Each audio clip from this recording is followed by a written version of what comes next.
Every morning, you show me life on this side. Every morning, the light is all I see. Where you going? Yeah, till I need you right beside me, taking the pain away, away.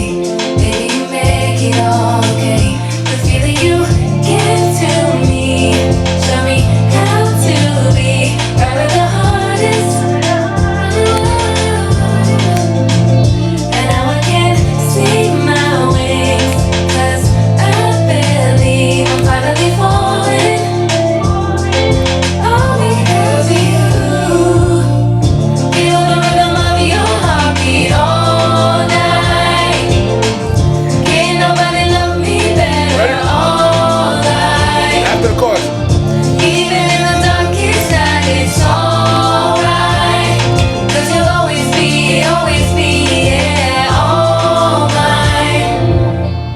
Keep growing my soul, keep me. Shout out to the real. Shout out to the fake. Shout out to that nosy bitch. She better stay in her motherfucking place. Get it live.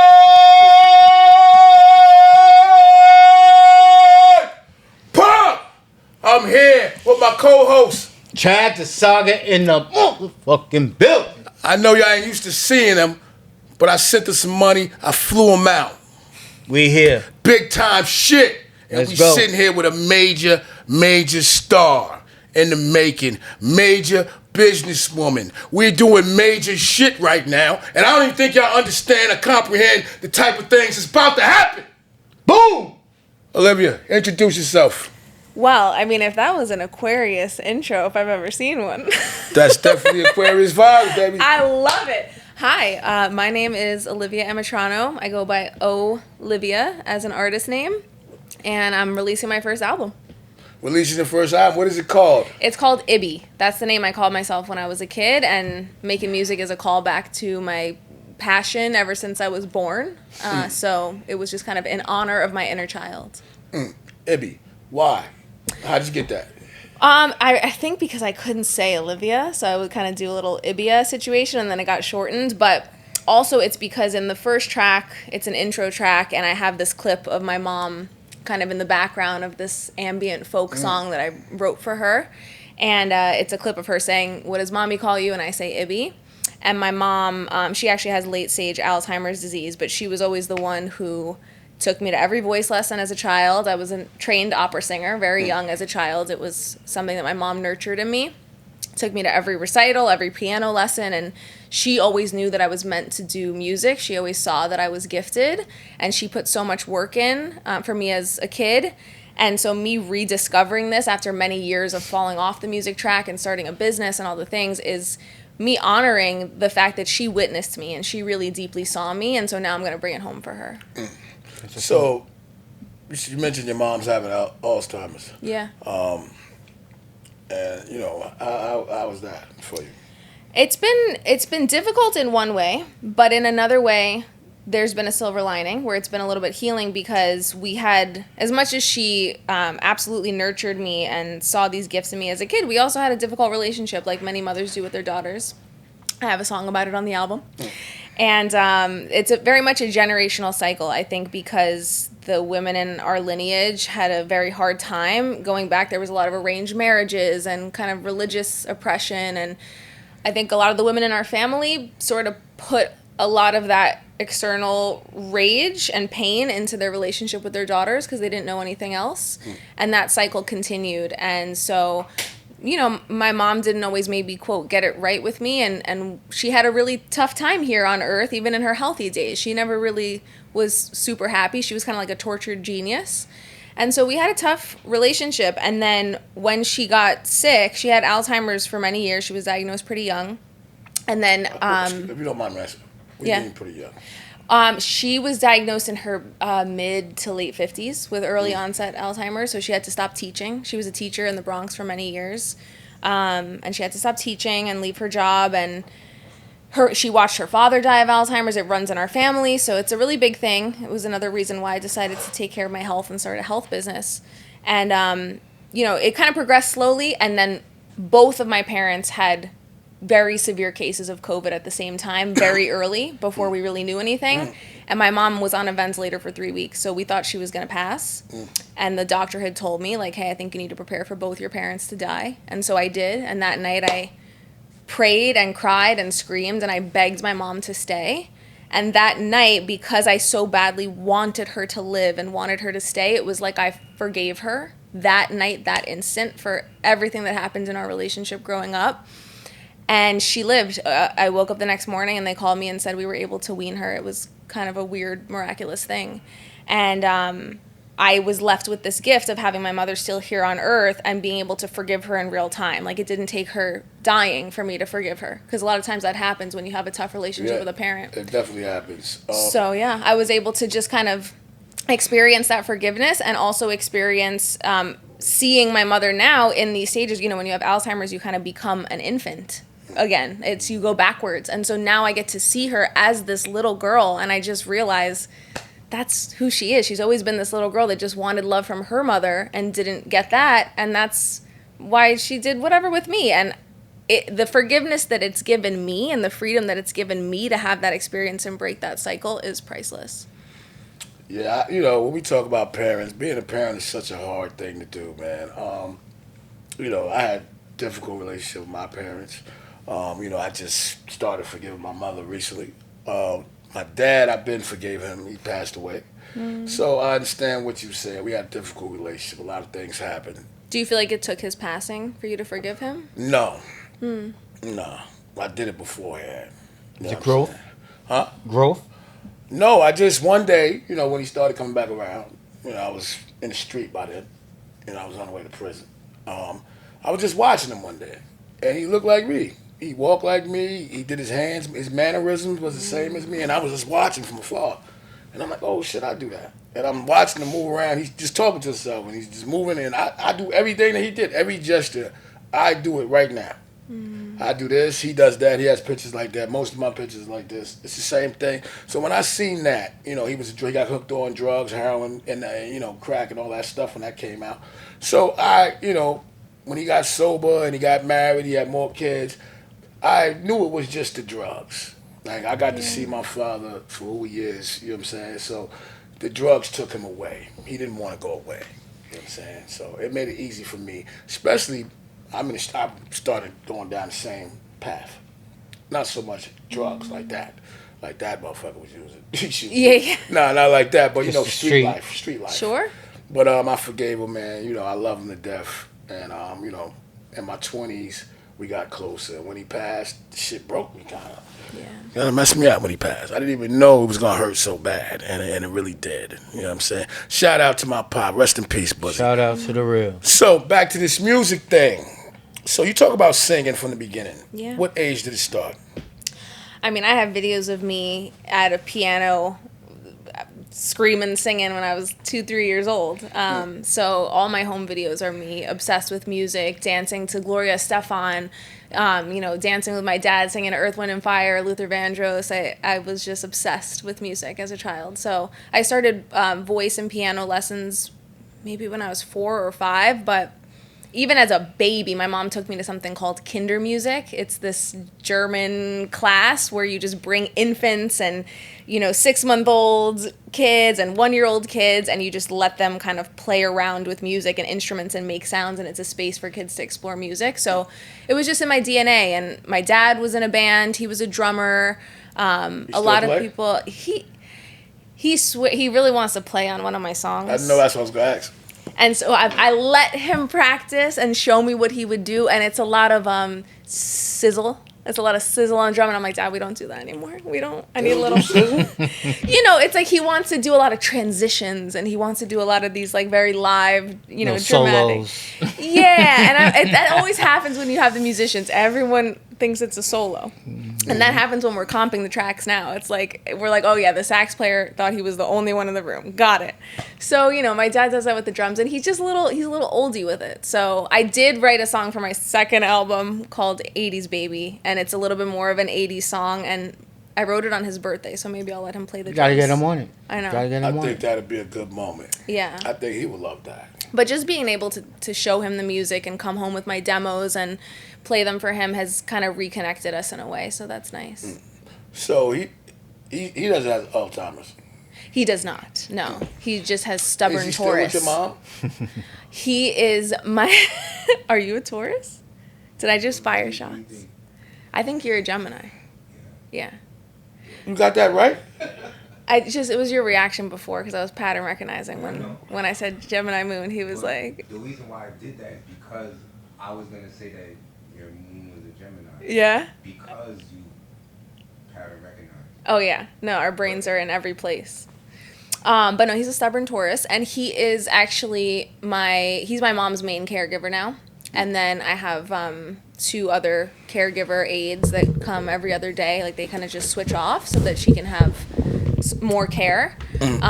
So that's also, I feel very blessed to be able to provide that for her and have her at home for now. And I only have that because of my business and everything. So We're gonna get into all of that. Yeah. Before we get for Chad, Yep. you over there real quiet, my brother. All right. We're going to do what we have on Highly Dysfunctional. It's called This or That. okay. I'm going to give you 2 options. This or that. This And or you're going to that. pick this or that. We gotta put that in there. Writing songs at midnight or writing in the early morning with tea. Writing songs at midnight. That's when all my songs come through. It's All 1 right. o'clock, 2 o'clock in the morning, and I'm trying to sleep, but I have to record a voice note because a melody's coming. All right. Studio session or live acoustic jam? Studio session. I'm definitely a studio rat. I want to be in the studio every second of my life. Sharing raw, unfiltered content or perfectly curated aesthetic posts? Raw, unfiltered content. I think people want to see the behind the scenes. Performing in a small, intimate venue or rocking a big festival stage? Small, intimate venue because I cannot dance. I figured that. Oh, you figured I couldn't dance? No, I figured small. Do you try it?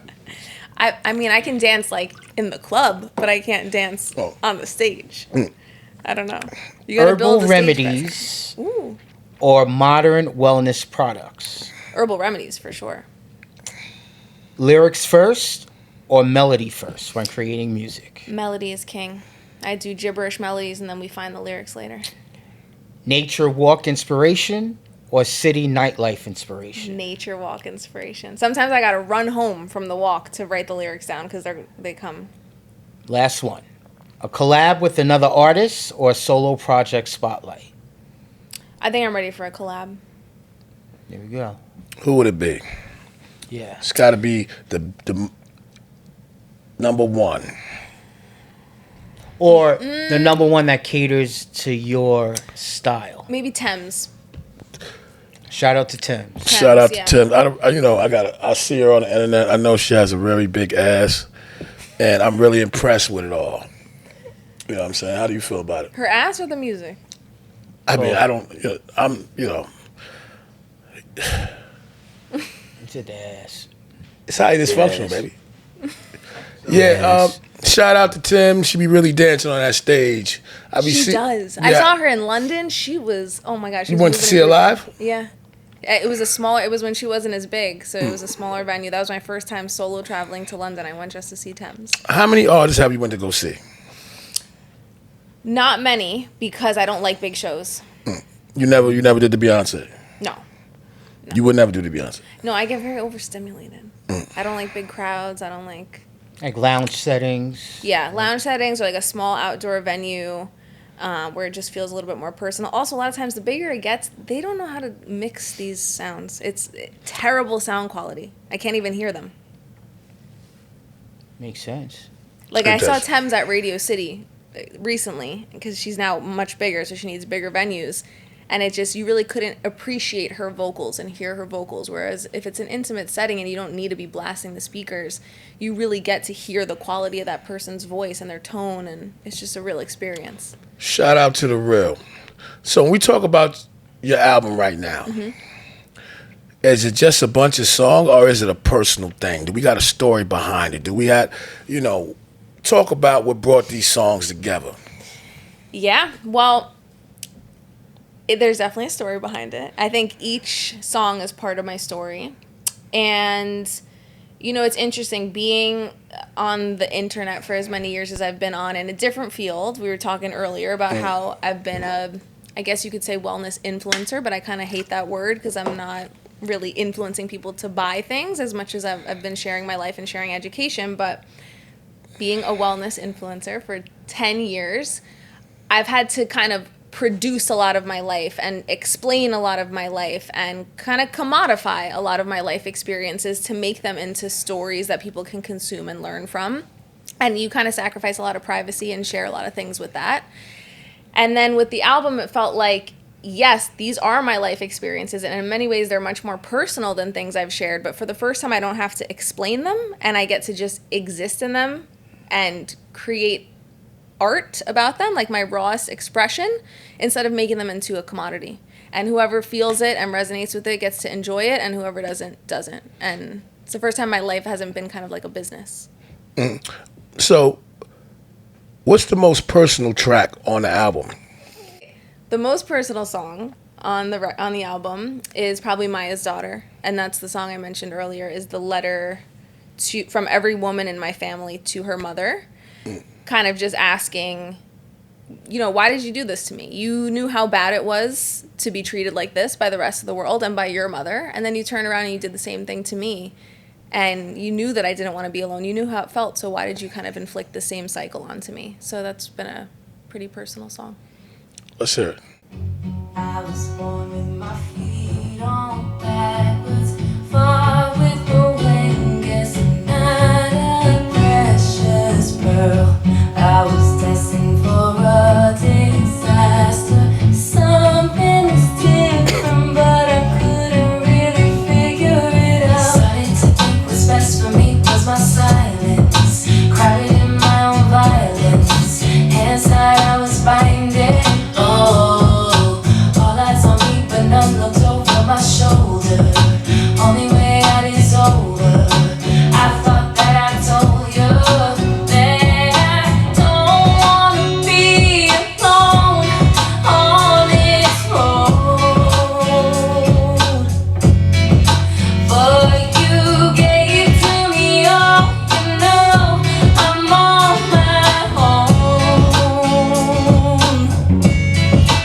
Oh, while you went through the same thing, now you turn around and say, hey. That's dope. That is really dope. Thank you. Now I know where it came from. I like that song better now. It's my favorite track, especially that you spitting on that, especially the whole violence down like that. It's got a lot of emotion to it. How you feel about it, Fro? I've been to that like that track. It's definitely one of my top 3 records that I've heard tonight. What's your top? The video What's your is number one? also Oh, thank you. super fire. What would you say your number one is that you've heard? It's like between 2 of them. Okay. It's the one that had the Afrobeats kind of vibe. Yeah. And then the reggae one. Oh yeah. Oh, that's nice to hear.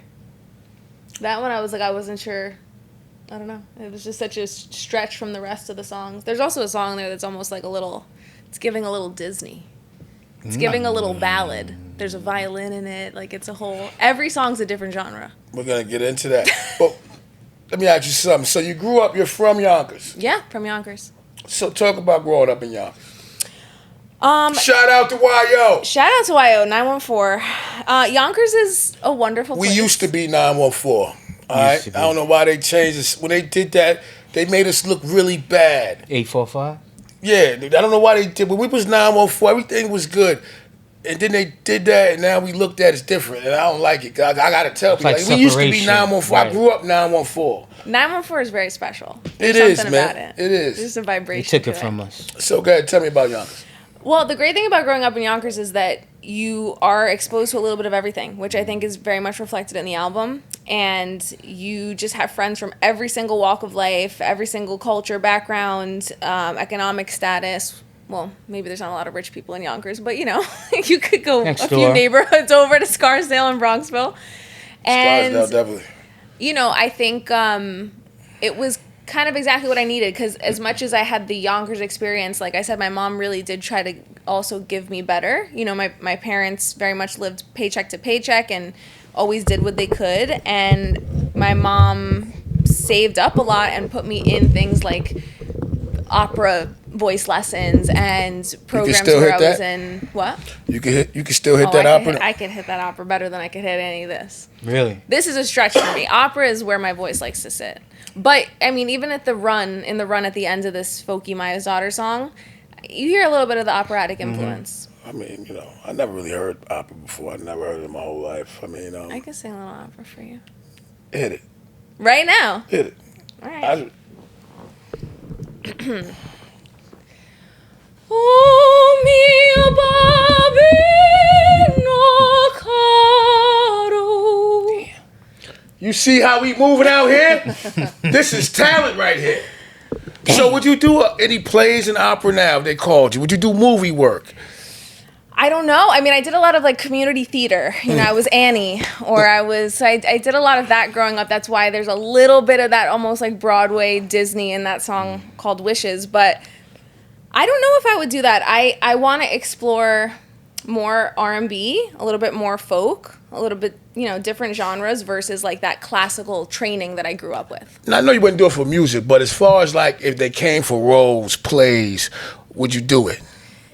You know what? I love a challenge Broadway. and I love a stretch. So Broadway, I stuff probably like that. would. I would. I love a project. You have a beautiful voice. Thank I ain't you. never heard no shit like that.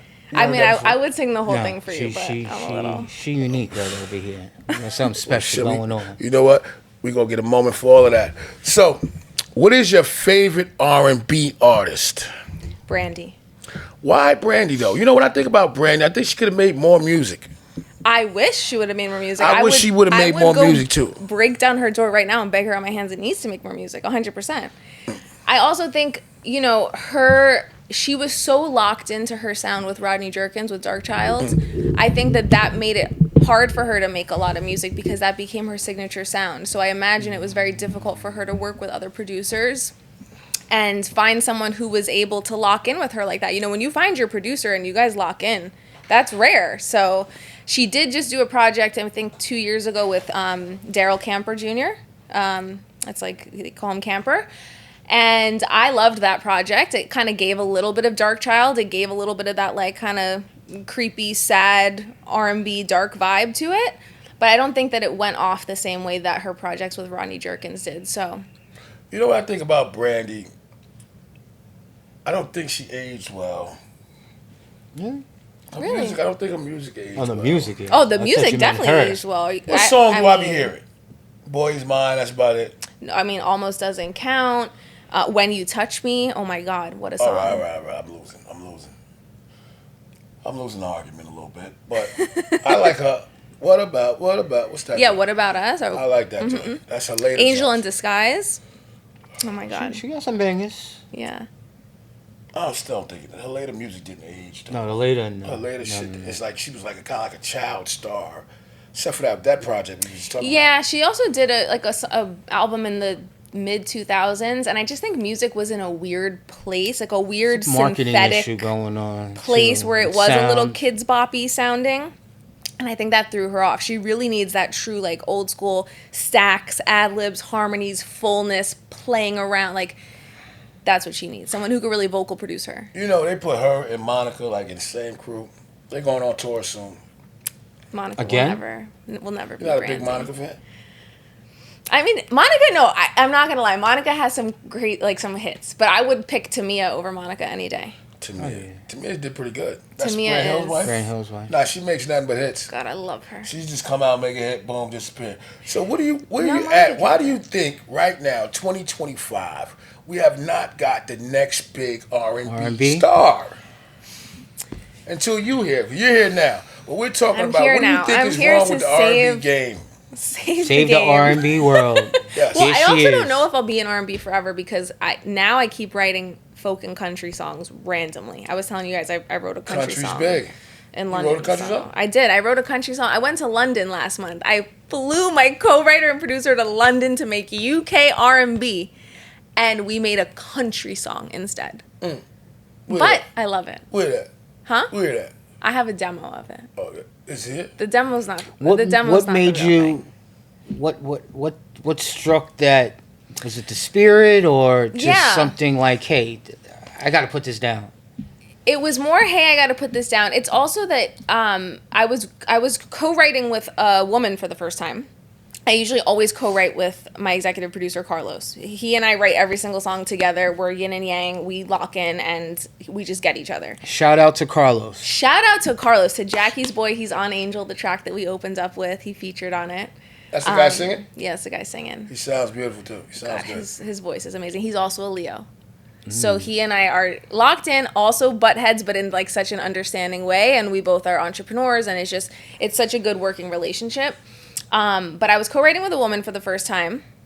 And, you know, I'm a woman with a very big personality and talk a lot and have ideas, and I'm going to make sure my ideas are heard. And she was the exact same way. And so it was interesting to come up against someone with such a similar style to me, because then we both were kind of like taking up a lot of space in the room. And I started thinking, you know, I love a woman like that. Like, when I meet someone like that, I always think she's a wild horse like me. Like, I just always say that to myself. I'm like, oh, another wild horse. I recognize her because I am one. So I said that to her. And then she was like, that's the song we have to write. So we started writing a song called Wild Horses about women. When you think about wild horse, you mean you just got to be free. You can't try to tame a wild horse. You can't. You gotta can't tame us. You can't put us in a box. You got to enjoy it. Yeah, you gotta enjoy the craziness that comes out of the mouth. What's the craziest shit you ever did? Oh my God. Even from childhood, you can go through like a party, or you know, a moment you had. It don't gotta be nothing too, but just the wildest thing. Non-incriminating. Non-incriminating, of course. Wildest thing you ever did. I don't know. Could have been in college. I don't know if I have wild things in even the incriminating sense. I think I would say my life is more a little bit wild, that I started a business so young and really stuck with it and drilled down and grew it to the way that I did, and then decided I'm going to take a huge risk and leave that all behind and do music. I think that's more what makes me the wild horse, is that I always made my own way. I decided very young I don't want to work for anybody else. Even though I had like a billion jobs at a time, but it's that kind of like independent spirit, I think, that makes me a wild horse more than anything. And if someone says I can't do something, yes, it's the risk taking. Like, I'm not a gambler in the sense that I'm not really a scratch off kind of gal, but I will gamble with my life and stuff like this. And I'll be like, let me put an album out and it's paying off. Yeah, I'm a big gambler myself. You know what I'm saying? I just be doing shit. Yeah. You know what I'm saying? I just try anything. You know what I'm saying? Yeah, that's what I do. I'm a big gambler like that, so I like to try different things. I like to put myself out there and see what happens. It's the putting yourself out there. And it takes balls to do that, you know, because yeah, big. I always tell when my back against the wall, you know, I King Kong it. You got a problem with that, brother? Yo, shout out to the real. Shout out to the real. So. You know what? When we was talking about R&B artists, we didn't really talk about Luther Vandross. Oh my God! I can't believe we didn't mention Luther. It's because he looks purple. That's what it is. He's like a purple guy. Not the purple Luther. You know, what about Freddie Jackson? Remember Freddie Jackson? You look like Freddie Jackson. You don't know who Freddie Jackson is? We're too young for Freddie. Oh, you don't know Freddie? What about Johnny Gill? Where you at with Johnny Gill? Too young. I don't know. I know Luther because I saw Luther right before he died. I went to go see him in concert because my dad got my mom concert tickets, and then they were fighting on Valentine's Day. Mariah Carey or Beyonce? Oh, that's very difficult because I don't really favor either of them. I would say I would say Beyonce over Mariah. Yeah. I appreciate Mariah, but I don't know. It's not like her tone ever stuck out to me as being particularly special. Like, what I love about Brandy is her tone. It's that smooth, deep, buttery tone. There's so many other artists that I fall in love with because of that. And Mariah has the vocal ability, and like her songs were good. Like when Jonte Austin wrote "We Belong Together" for her, like when she locks in with certain writers, it really works. But you like Ray J? I love Ray J because I love the Norwood tone. Whatever they have in their DNA, I would like some of that. He lost his voice though. You know, I don't know if he ever had the voice that Brandy has. Maybe she just kind of put more work in. No. But he has some that. You know the song "Anytime" by Ray J? I listen to One Wish. That's it. That's it? Yeah, I wanted to dance in the rain and spin around. He has some good duets with Brandy too. I don't know. I fall in love with tone. I feel like tone is someone's like their energetic signature, and you just find certain people's tones that you really vibe with. I don't feel, maybe I'm wrong, but I personally didn't feel he took his voice serious. I could say Right? that. Yeah. Yeah. Yeah, because he had such a gift and probably still does, but he didn't really put the songs. I mean, you really do have to put out a catalog Right. and really see what works for you and keep trying and keep growing as an artist and a writer if you write. So He became like a big character, like more than he's a character now. He's like Snoop Dogg. He's like, Yeah. we know him the character. We know Ray J the character. You don't have to make music no more. why do you think that is? Why can he get away with being a character? Because he's well known. We kind of got used to his antics. Yeah. You know what I'm saying? He's kind of a personality. Love it. He found his lane. He's kind of found the lane. crazy. He's wild too. You know what I'm Yeah. saying? And now I feel like he's over exaggerating it now. Now you have me thinking, maybe I haven't properly lived if I can't think of the wildest thing I've ever done. That was a good question. He's still young. Yeah, You that's see true. the wildest thing. Still got time. I feel like my life's just starting, honestly. You got time. Especially with the music. Who knows? Yo, where you at with love right now? How do you feel about love, man? I don't even think love really exists no more. You don't. Nah, nobody loves nobody. Why don't you think love exists? Because people be lying. Oh my goodness. Motherfuckers I think be love out, exists. I just- Motherfuckers be out here lying. The fuck are On y'all social doing out here media. lying? Trying to fucking look cute on social media. You need the Hot 97 like blaring horn, like the funk flag. Yeah, yeah, This yeah. guy, he never wants to help me. You could totally get some sound effects going. He You does. You need a little He got it, soundboard. though. He doesn't got really it. like me He like got that. it. The button? He tried to flip on me a couple weeks ago. And you know what I'm saying? Sound costs money. Huh? What'd you say? $25 a button. Yeah, so he's basically telling me that, you know what I'm saying, we got to increase things around here. Maybe after this interview. Yeah, absolutely. I already know it's coming. Yeah, so yeah, but Yesterday's price. we gonna hook it up at the end. We gonna hook it up. We gonna Yeah. hook it up. So he can do all of that. Yeah, yeah. So she said it. So not No, me. the sound effects make a big difference. It gets the clownery can just go so far Absolutely. once you have the sound effects going. So Back to love? back to love. So back to love, man. Where you at with love? Do you think it's important? Is it something that you know that you? Of course, we all want to feel it. Yeah. Yeah, I think that we can only love another to the capacity that we're able to really love ourselves. And I think a lot of the times what we think is love is really using another person to avoid our own aloneness. And when we're using another person to not be alone with ourselves, that's not love. I was going to say, like, how could some try to find love if they don't even know what love actually is?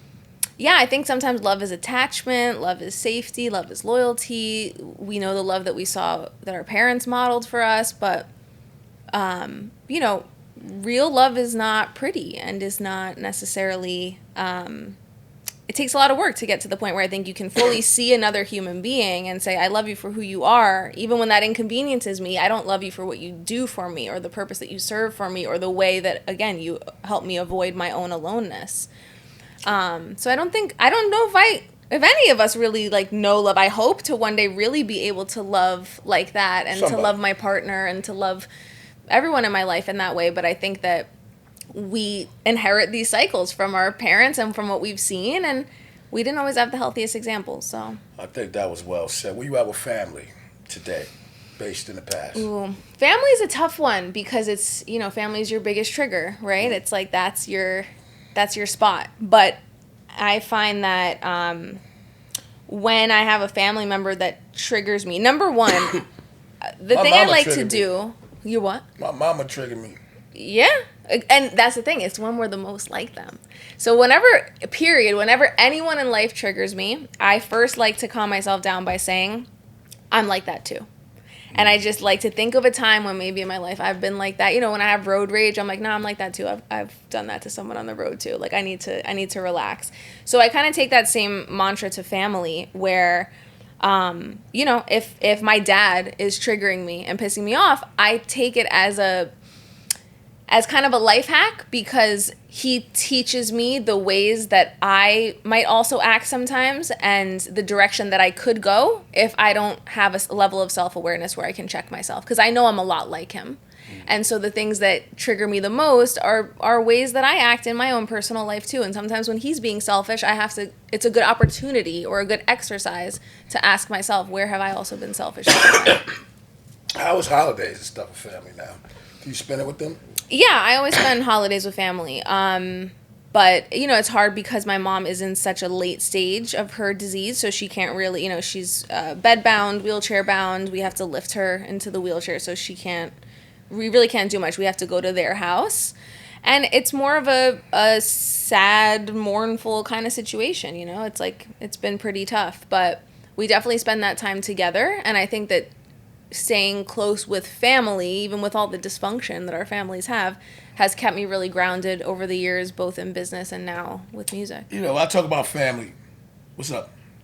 When I talk about family, you know, I just tell people, I said, you know, as black people, you know, people are like, oh, family's not the same no more. And I said, you know, that wasn't far off segregation.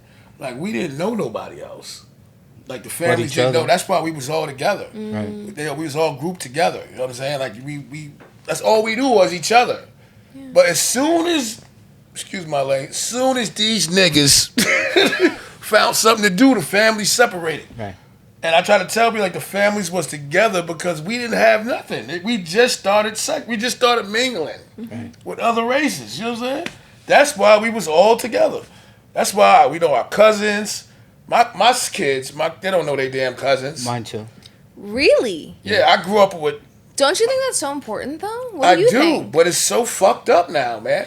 People don't want to be bothered with each other. They know each other based on Agreed. social media. Yeah, shit like that. You know, but 'cause they a lot don't. We slept at our cousins' houses. I know. I just reconnected with my cousin, and it's something that I've like vowed to do for myself because it is way too easy to lose touch and think that you know someone because of their social media, and you don't really know them. Yeah. Family reunions, not the same.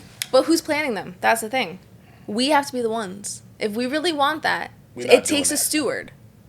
And that's how our generation is real piece of shit with family, and I'm including myself.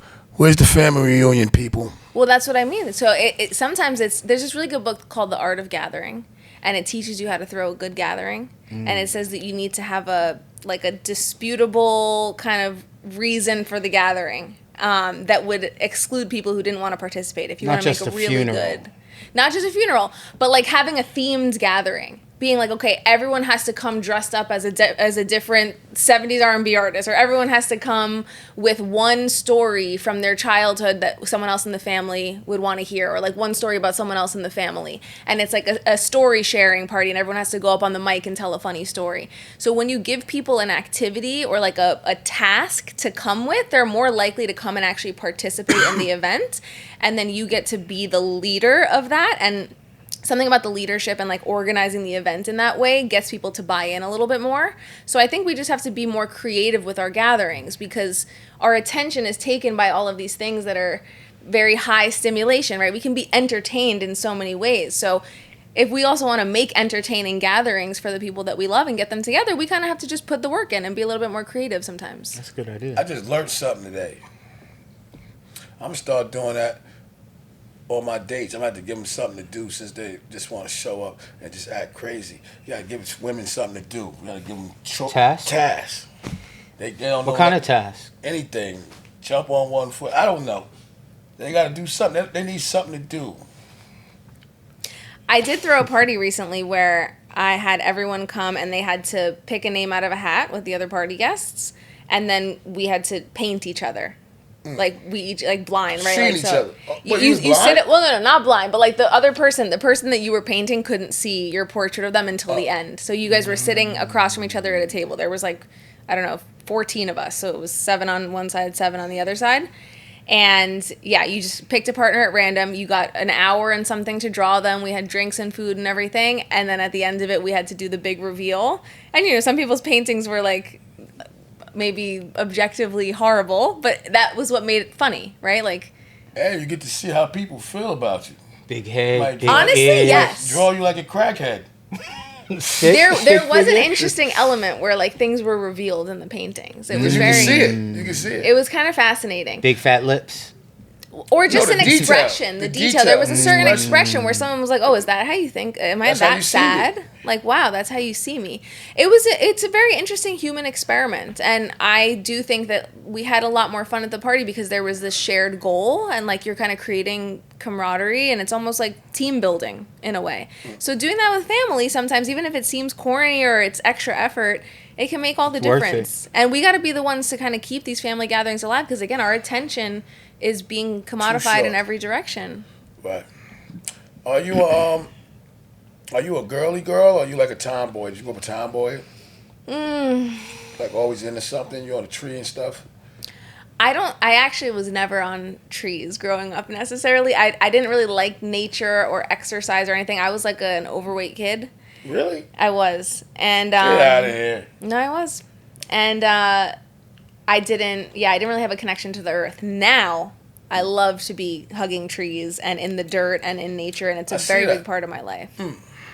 Yeah, I'm a little bit like I like the dirt now. When I was a kid, I would have been like, ew, dirt. But now I love it, and I think I can really get dolled up and enjoy being a woman and a girly girl. But then I need the balance of just like looking like garbage Yonkers trash sometimes, and just like sitting in the dirt and like being gross. I love both. It's the duality of a woman. That's what Wild Horses is about. Back to the wild horses. So being a wild horse. I'm not gonna say it. When we talk about, we played 2 songs on the album so far, right? Yeah. Pick something to play right now, and we get to talk about it. That you can talk about. There's one we can play the Disney one. I don't think you guys will like it, but it'll give a little variety. Let's see what you got. Okay. And then you can talk about. And then I'll talk about a funny story. I never heard that term. I'll tell a funny story about writing it. Okay, it's called Wishes. It's the last one. Say that all you need is to wish upon a star. I'm wishing for a way when you wish won't get you very far. I'm wishing for a world where we just reach out our hand. Instead we look around and it's hard to understand. Where we thought the rivers ran, when forever has no plan. There's a pain that can't be measured. We're close but not together. It's more than my heart can allow. Don't lose hope. I know you can't go home. Yo, we around some real talent right here. That is some talent. You are a talented girl. Talk about it. So Hold on. Give it up, man. Give it up. Come on, man. Get some energy in this motherfucker. thank you. You get off Facebook. With that one, I wanted to do a little bit more of a piano ballad. I wanted to do something a little bit slower. And so my producer, shout out Quiet Girl Music, Kanita Rogers, she started just playing the keys and she was finding these chords. And as always, like I sit there and I close my eyes until I get a visual, because I never like to write with a concept beforehand. I like to let the chords decide. I get a visual or like just some kind of vision, and then I start to feel what the song is about. And then we do gibberish melodies and we write the lyrics later, but I need the music to lead me. So when she was playing the keys, the thing was I had taken a little tiny bit of magic mushrooms that day. That Yeah. morning. I'm a big mushroom guy. Shout out to the real. Mushrooms. Yay. He doesn't do drugs. Who doesn't? Gemini? Yeah, I'm surprised. Mushrooms are of the earth. I don't really do drugs either. I don't drink. Mushrooms are from the earth. I quit weed. I smoked weed for 10 years, and I quit cannabis in 2022. It was the best decision of my life. My Why? life got so much better. The weed is different now, though. Because it was a crutch to create distance between me and myself and my difficult emotions. It wasn't actually me de-stressing from them. It was just creating distance, and they were still there. Oh, And you did the work. I did. You did the work. I love to do the work. That's you did one the work. thing. That's a lot. A lot of people don't. I'd be scared to do the work. It was horrible. I cried for 9 days straight. It was absolutely terrible. And I had to face, this was when my mom had just had COVID and her Alzheimer's exploded. And I had to face my grief. I had to face all of these things that I was like, well, I'll just smoke. I'll just smoke instead and then I'll feel Escape. better. And then as soon as I didn't have it, I I scream cried. I mean, it was a terrible week. And then slowly I realized that not only was I shutting myself off to one spectrum of human emotion, which was the grief and the sadness, but that meant I was also shutting myself off from the immense amount of joy that I could experience. And I realized that I didn't want to be numb. So I stopped smoking. And I did a whole podcast episode about it, how I quit, why traditional Chinese medicine's view on cannabis, and like the health aspect as an herbalist. So I went pretty deep with it because I did it for 10 years every day. But yeah, so wishes, magic mushrooms. I enjoy magic mushrooms or like psilocybin mushrooms as a tool to kind of connect with my heart, because it is a plant medicine. And before writing sessions, sometimes I'll just have a little bit with intention. And so I had some with intention that morning. And when I heard the keys and closed my eyes, I saw this vision of the earth. And the earth was like split in half down the middle. And on one side, it was like a black and white scene, and people were disconnected from their families. They're fighting with each other. There's war. There's all this stuff. And then on the other side, in full color, I saw what the world could be if we all slowed down and didn't, consume the way that we do, if we helped each other out, if we really saw each other and spent time with each other. And I opened my eyes and was like, this is a song about the earth. And my co-writer was like, you don't want to write about a relationship? Like, you don't want to write about a breakup or something? And I was like, no, it's an earth song. And he's like, that could get pretty corny pretty fast, Olivia. And I was like, no, Stevie Wonder did it with Saturn. I just need a metaphor, and then it'll be fine. And so I like to write songs from my dreams a lot, because I have very vivid dreams that sometimes come true. And I like to listen to the messages in my dreams, and I always write them down. So I was like, okay, I'll find a metaphor in one of my dreams, and I'll use that as a writing exercise to write the first few lines to see if this is a viable concept and if I can make it not corny. And I saw in my notes app this dream that I had like a month before. And in the dream, I had walked into this huge Manhattan apartment, like the $7 million apartment, and it was empty, and my mom was standing there. And I was like, Mom, what are you doing? Is this your apartment? And she was like, yeah, this is. And I was like, how did you afford this apartment? Like, you could have paid for my college. Like, what are you talking about? And she goes, well, I wrote the song When You Wish Upon a Star for Disney, and I sold it to them. And that's how I could afford this apartment. And she's like, but unfortunately, I never got to enjoy it, and I never lived in it. And so it went to waste. And that was the dream, which was an interesting metaphor for her life and not having fun in her life and all the things. So I thought, okay, that's it. I'm going to do the song for my mom, and I'm going to use Wishing Upon a Star as a metaphor. And I just started to write the first few lines. They say that all you need is to wish upon a star. I'm wishing for a way when your wish won't get you very far, to kind of talk about the state of the earth. And the lyrics flowed from there. And my co-writer saw me writing, and he was like, I guess you're going with this concept, aren't you? And I went into the booth, and I just sang it exactly like that, and it became the song. And it's a song about my wish for the world. Heavy. You don't know nothing about that, fro. Snap at it. Chad, you got something? First of all, you got to hold it down. Here we go. And then I'm going to run it down. All right. I'm going to finish it off. So hold it down. let's talk about the projects. Sure. You got album 1 knocked down, right? Yeah. You're working on album 2. Yeah. So let's start with album 1. Sure. What's the entire concept? Is it a journey? Is it certain spots in your life? I think it's me. Obviously the album name is what I called myself as a child. So it's kind of a return to my inner child, and it's letting her play. It's letting her explore. It's letting her explore through genre, through all the genres that she loved in her early childhood, including Wishes, that's a little bit more classical and is very true to the music that I was trained in, all the way to R&B that's influenced by Brandy and artists today as well.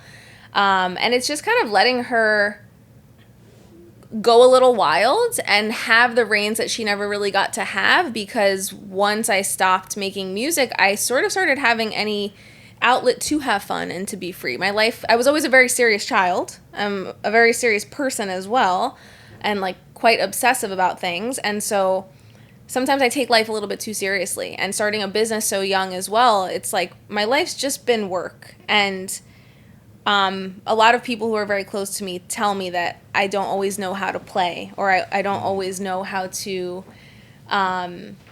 rest or take a break or just enjoy things. And so this album was really letting my inner child enjoy my life and music for the first time. And I just had so much fun making it. All right. Now let's skip to album 2. With album 2, what's the difference as far as how you attacked it, basically, in creating this project? Album 2, I'm a little bit more of a mature writer. So for context, I co-wrote every single song on this project. And by doing that, I learned a lot about writing. And I learned about what works and what doesn't, and what makes a hook sticky and what makes it not sticky, and arrangement, and the way that you can really storytell with the way that you're arranging your melodies from verse to pre-chorus to hook, the way that you can use a bridge to have a moment to take a step back from the story and give the listener a surprise or an alternative view. So I think album 1 was such a lesson in storytelling that I'm really starting to apply that in album 2. And I think I'm becoming a little bit of a better arranger, and hopefully a little bit better of a melody writer, and it'll be even better songs. Would you say album 2 is or was easier to make? No, because now I know too much. You're more critical? More critical. Now I have a much higher standard of what a good song is. You know, these were literally the first 10 songs I ever wrote. I don't have any throwaway songs. So these were the first songs I ever wrote. This is my project. I just promised myself I need to get something out there. Even if this is not going to be my best work of my life, right? But everybody has to start somewhere. Mm-hmm. And so I just made a promise to myself that whatever I wrote, I would put out. Because the world needs to see that too. The world shouldn't just get your best work. The world should get your work, period, and be able to see your arc and be able to see your growth, so that they don't think that they need to start at 100. Everyone should see where they can start as well, and have permission to start where they are. So yeah, I do think that I'm definitely more critical now, and I have a lot higher expectations of myself and even my team. And my co-writer the other day was telling me to not get mad at him when he doesn't get the hook in the first 4 tries. Like, I need a lot more time to work this out, and we will fix it. So you cracking the whip. You cracking the whip. I am. Again, I'm a very serious, strange cat. That's what's up. Yeah.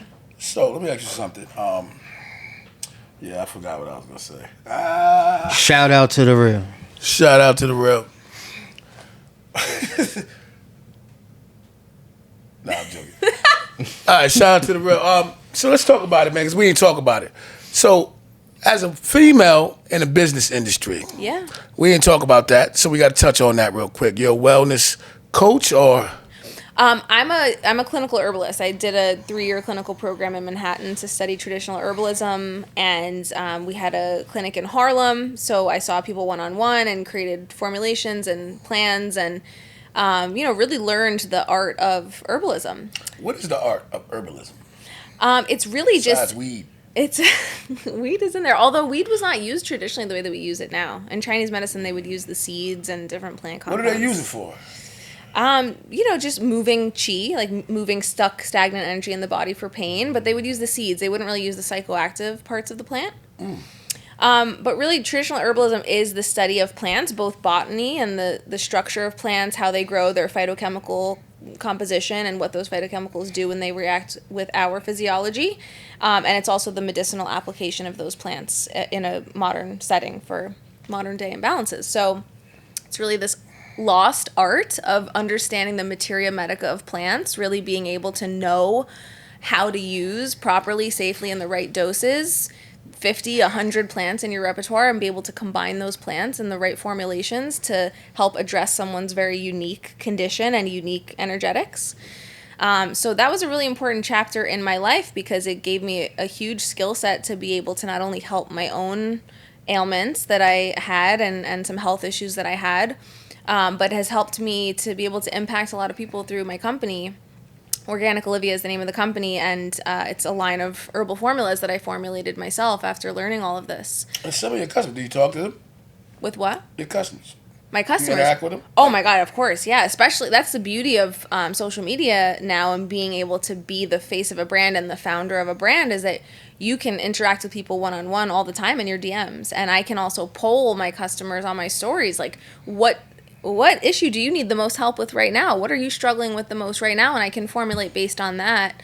And I think that's been a really important ingredient for my success. Being that you had a business, what's the most important, if anybody's starting a business out there, what's the most important thing?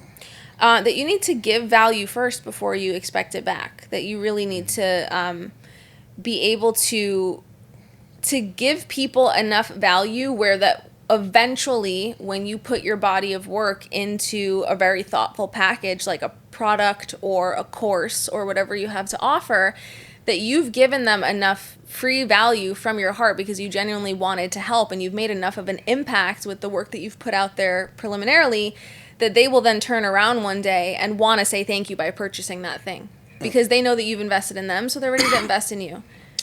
You said that, I don't know, are you retiring from being a wellness? No, I still have my company, I still have my business. And you said you're moving away from that. You said that.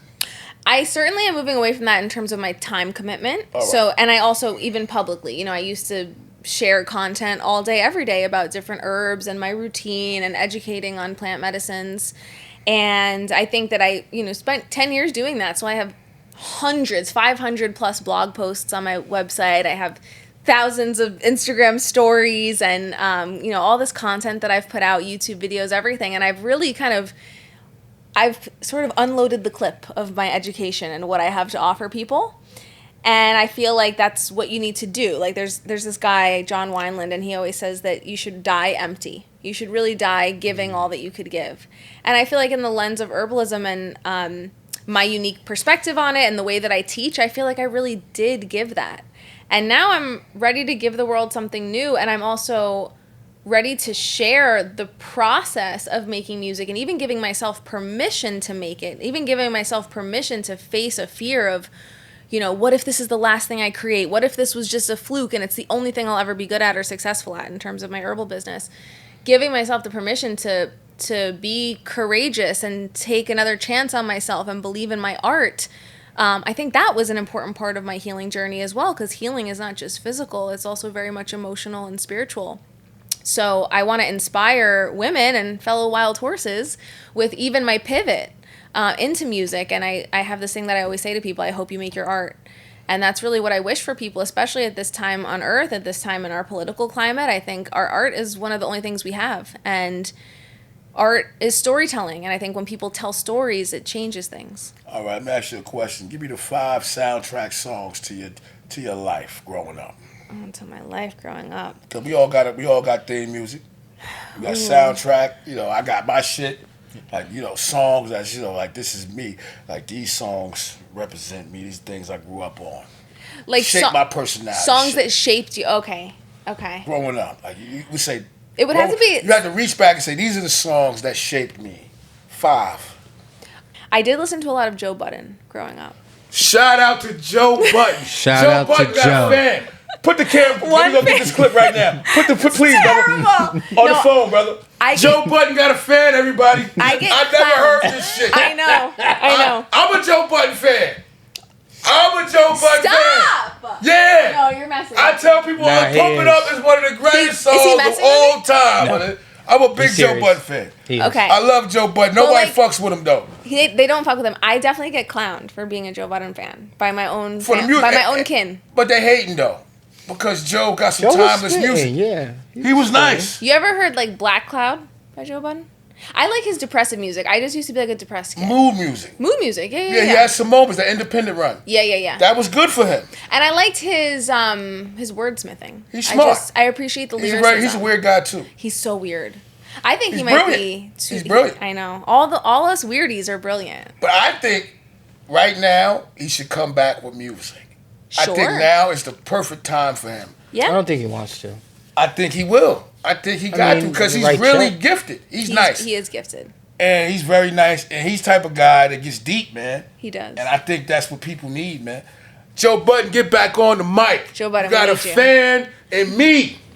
And me. Olivia. Shout out to I never heard Joe. nobody admit this shit live. Right here on Highly Dysfunctional. So when you think about Olivia, give me one word or one sentence. Olivia. About me as an artist? No, well, you want me to give the rest personally. Oh. One word, one sentence, either way to describe Olivia. What does it mean to you? First thing that come to mind, one word, one sentence. Olivia.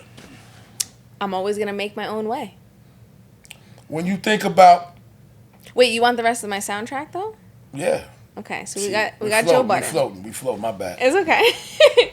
We got Joe Budden. Any of his songs, but definitely something from mood music like Black Cloud from my depressive teenage era. Definitely something off Usher Confessions, whether it's Superstar or maybe even Confessions Part 2 or I don't know. Was Twerk It Out on that album? No, that was a way earlier album. But yeah, definitely a lot of Usher in my childhood. Definitely a good amount of Jadakiss and the Lox. YO? All for the Love. Yeah, exactly. It's like the Yonkers. They aged well. They did age so well. Their music is it's timeless right now. Oh, you know what? Can I Live? Can I Live is one of my Jay-Z? favorite. No. Can I Live No. by the Lox? Yeah. Which one is that? Only Can I Live? I know. Isn't it Can Jada? I I think it's live? on Jada's album. No one man can stop me. Can I live? Oh, I know that joint. Uh-huh. Yeah, I know that song. What an amazing song. What's they? You know, I like Money, Power, and Respect album. Oh my God, love. I think that was their Classic. best album. Absolutely. Oh, love. What do you think? What an It's era. classic. I want. I mean, I still bump it. You fuck with Puff? No. No, it's over. No, I think also he was always a little bit corny. Puff is corny. Like his style of rapping. Oh no, he can't rap. Yeah, like sometimes when he would, he like talk sing raps. Yeah. I don't really love that. No, he's not like a style guy. He's the Yeah. guy that puts the zap on I mean, shit. yes, I Like think he's- probably behind the scenes he was genius in the sense of how he was styling music and all the things. Like I nobody's can't imagine. successful without him. And I don't Yeah. know if it's by design, but none of his artists did anything without him. Yeah, I don't know. Well, he also was like big in Keisha Cole's era, right? Like he was producing her a lot. Her biggest song that I like Last night, yeah. No, that can't be her biggest. No, song. I don't know. What's that? No, that's not a Love. big song. Yeah, Love. There's also Keisha Cole. That also was a huge part of my childhood. I never Heaven forgave Sent, I her for what she did to her mother. What'd she do to her mother? She embarrassed her on that show, man. Oh, when they had the reality. Yeah, I didn't her like and what her she did to her sister? family. I ain't like that. Keisha Cole, you need to get your shit together. But her music, her catalog has aged well. It has aged very well. Yeah. I will still scream Heaven Sent. I can show you right now, people singing that shit loud. I'm sitting there like this. And And what I everybody's liked singing. about it is that she never had, it's not like she had the prettiest tone or like the smoothest voice. Like sometimes she was just like belting it out and screaming. But there, I guess the Raw. emotion, yeah, the way she was able to emote in her voice was Felt really the pain. special. Yeah, when she first came out. Yep. So go ahead, keep the soundtrack going. No, I think that's all I got. That's it. So Olivia makes something happen. So when we think about people, one word, one sentence. What do you mean? When I say, what do you think about people? Give me one In word, general. one sentence. All mirrors. I think everyone's a mirror for you. Has something to teach you. That's a new one. That's definitely, I never heard that one. So when you think about the world, one word, one sentence.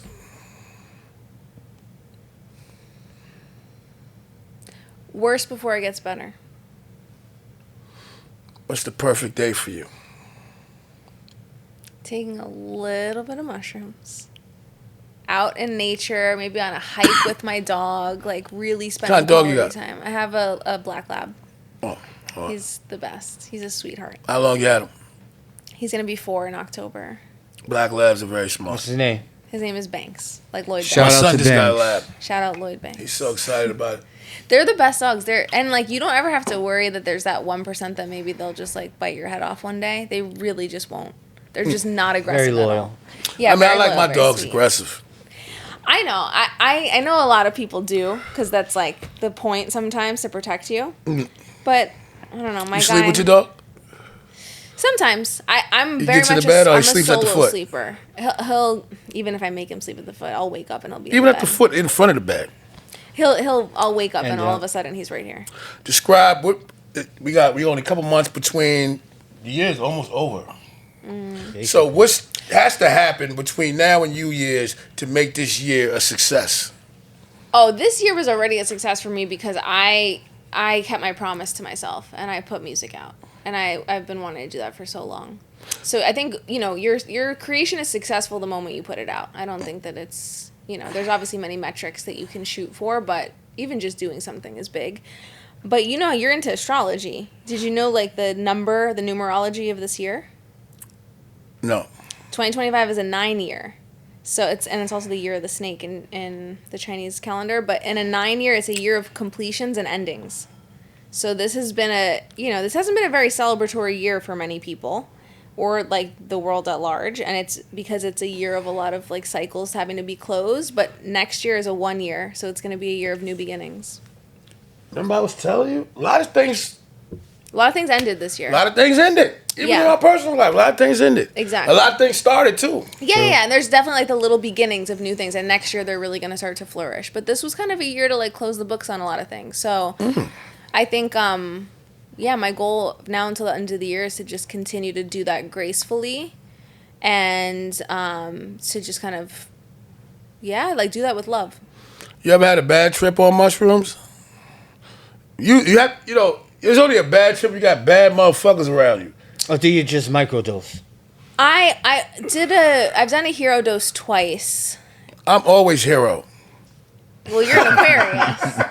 I'm heroing it out. He's an Aquarius over here. No, I do. Sometimes I'll do it. I'll do a hero dose because I am the way that I am, and I'm very much like push forward, move forward. I have a goal I need to execute. I'm serious.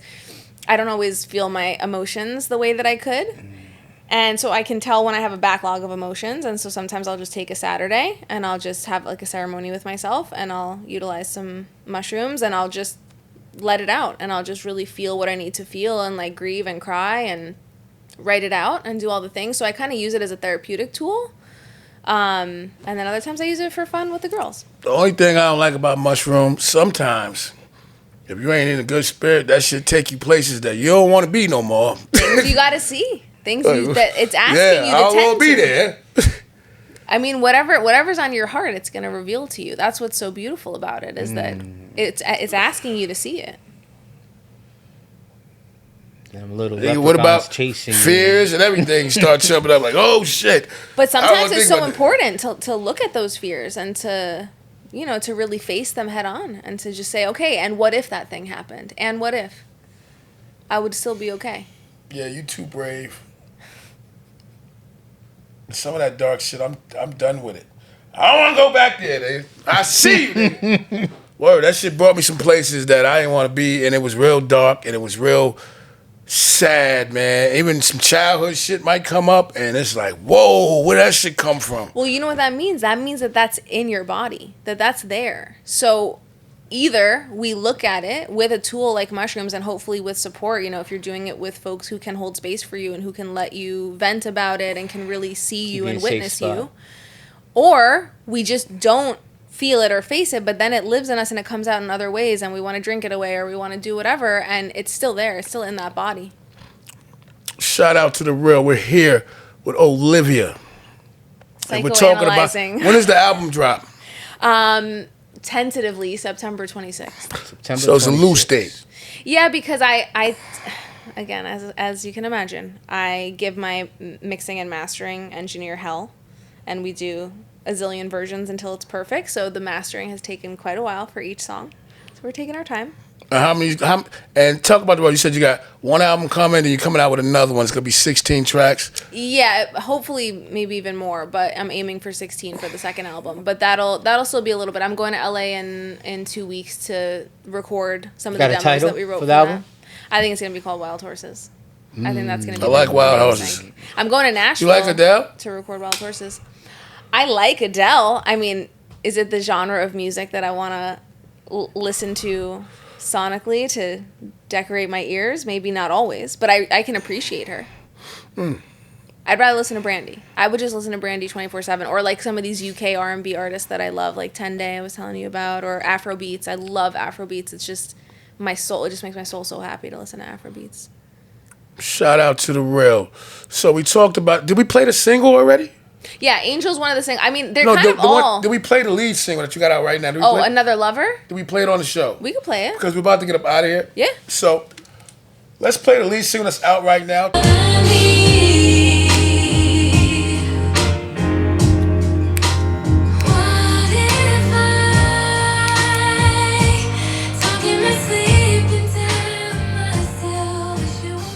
Okay, tell us something that somebody would be surprised to know about you. Real quick. But somebody would be surprised to learn about Olivia. Fun fact. That's a good question. I don't know. I gotta take some mushrooms and do some soul searching to figure that out. Stumped her. I'm going to take mushrooms today. We actually have a mushroom seller in the building. I'm putting you in jail. Shout out to the real. Listen, this is Smash Evans, highly dysfunctional. We got Olivia right here on Highly Dysfunctional. Thank you for coming on the show today. Thank you for having me. It was a wonderful conversation. I learned a lot. Oh, thank you so much. Chad the Saga. Yes, sir. You in the building? I'm always in the building. Thank you so much. So here we go. Shout out to the real. Shout out to the fake. Shout out to that nosy bitch. You better stay in your place.